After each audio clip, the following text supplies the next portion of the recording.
Hal yang tidak pernah membuat saya kekurangan uang dan selalu berkecukupan. Terkesan judul yang sombong, bukan?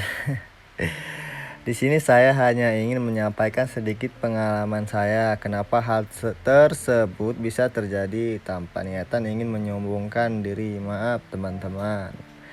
Namun, pengalaman ini saya rasakan setelah berpikir. Mungkin kita juga pernah berpikir, bakal jadi apa ya kita nanti.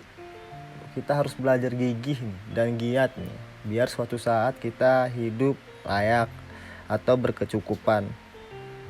Padahal kita selalu hidup berkecukupan tanpa kita sadari, asalkan melaksanakan sesuai dengan prosedurnya. Saya awali dengan cerita saya beberapa tahun yang lalu ketika saya masuk di sekolah Mas 1 Takengon. Saat itu saya benar-benar norak nih.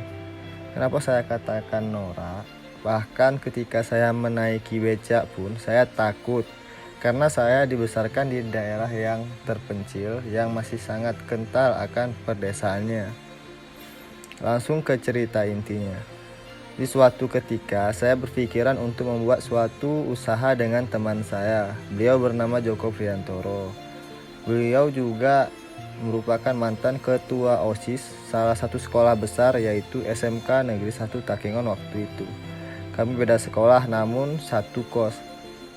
Yang akhirnya kami berjualan donat yang kami beli di desa Asir-Asir. Saya menjualnya di dalam kelas karena saya berpikiran ketika itu jajanan di kantin itu membosankan. Jadi oleh karena itu saya cobalah untuk melakukan atau menjual makanan baru. Maaf ibu kantin. Tapi saya hanya berani menjualnya di dalam kelas karena takut ibu kantin kami marah. Kemudian saya juga merupakan anggota aktif di OSIS. Terkadang kami rapat di jam istirahat. Sedangkan donat yang saya jual itu hanya saya jual biasanya di jam istirahat.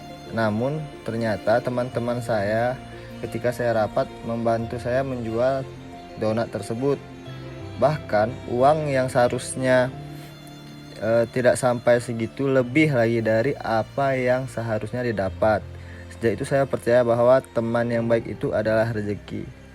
Setiap harinya saya mendapatkan untung dari penjualan donat yang saya jual tersebut. Alhamdulillah, meskipun saya dipanggil, ada yang manggil Bang Donat, Om Donat di sekolah tersebut.